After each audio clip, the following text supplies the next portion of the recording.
So I figured this might be a fun little topic to generate some discussion. And that is, what type of rifle, if zombies was a real thing, what would you have? And there's a lot of different thoughts. And again, it's just a fun little topic. And I'd have to say, after playing tons of games and watching movies and this and that and the other thing, I'd probably have to say a 22 semi-automatic like the 7P 1522.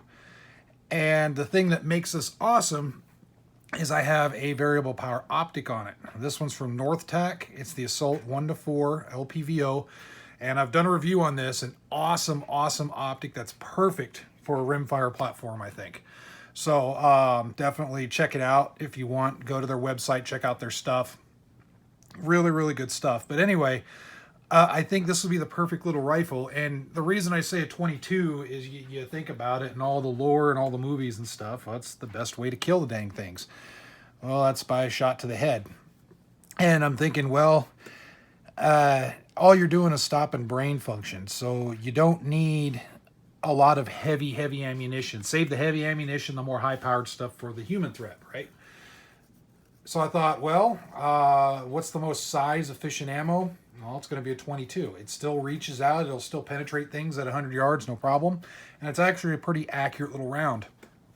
The consistency can be a little bit off, but for as far as when you're looking at savings on weight versus how many rounds you can carry tons of 22. I mean, I could literally carry 1,500, 2,000 rounds of 22 in a backpack, plus a full load in a tactical vest or whatnot, in pockets, and I mean, I could have tons of ammunition, and that's just awesome. And it wouldn't even be that heavy, especially when comparing it to regular centerfire stuff.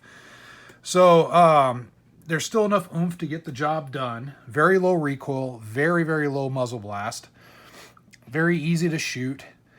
You can carry a lot of it, and there's a lot of different 22 caliber platforms out there. The semi-autos, one thing you can have as an issue with the semi-auto is it might not feed all kinds of 22, so you might be limited to quality 22. Otherwise, you have pretty much a single shot gun. But as far as just the caliber, the 22 is going to be the best. Now, how would I configure the 22? Well, right here, it's just kind of, I built this rifle up to kind of what would be my apocalypse gun, my 22 caliber apocalypse gun. So I have the NorthTac LPVO right here, and there it is, just a 1 to 4. I have the included factory covers on it to protect the glass a little bit. Good solid mount, standard magazines, comfortable grip, whatever you want to do. On the back is just standard handguard with a standard nylon sling hookup right underneath the front of the optic right here, which is a good spot for a hookup. I have a couple grip panels here, just out of preference. It certainly doesn't need to be needed. This is an M-LOK free float type. It's not truly free float because it does contact the barrel right here with the little end cap, but it's basically an M-LOK rail free float light design. I have a light on it, and this is a nightstick lighting. Very nice 800 lumen light, very well made. And then all the way at the end, I went ahead and threw a Vortex flash hider on there. And I kept that flash hider on. I mean, at 22, you don't have much, if anything, as far as muzzle blast goes, but it certainly still is there. So I thought, you know what? Might as well throw it on there. It'll help kind of hide things if you're shooting at low light. The only way that I could make this better, and I'm not going to because I don't like the idea of doing the tax registration forms or whatever, is you can suppress it. That's about the only thing that I would do different if I could. I just don't want to buy a suppressor. I'm just not digging it. I don't want to do that. So, but if it was my deal, I'd want a suppressor on this thing, and it would just be super, super quiet then. So in any case, there's just kind of my little 22 caliber apocalypse rifle, awesome little gun.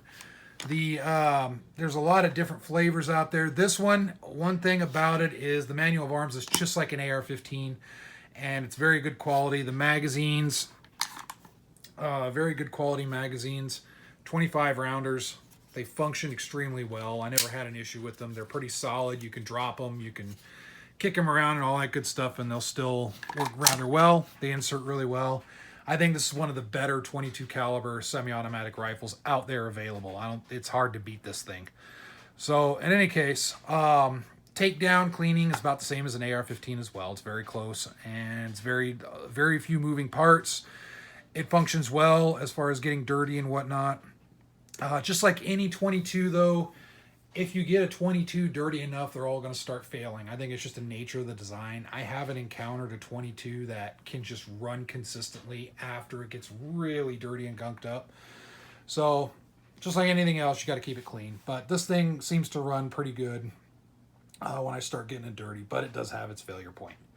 Anyway, fun little topic. Let me know what you guys and gals think as far as a good zombie apocalypse gun. This is kind of an informal video. I was just thinking about it, and I just said, you know what?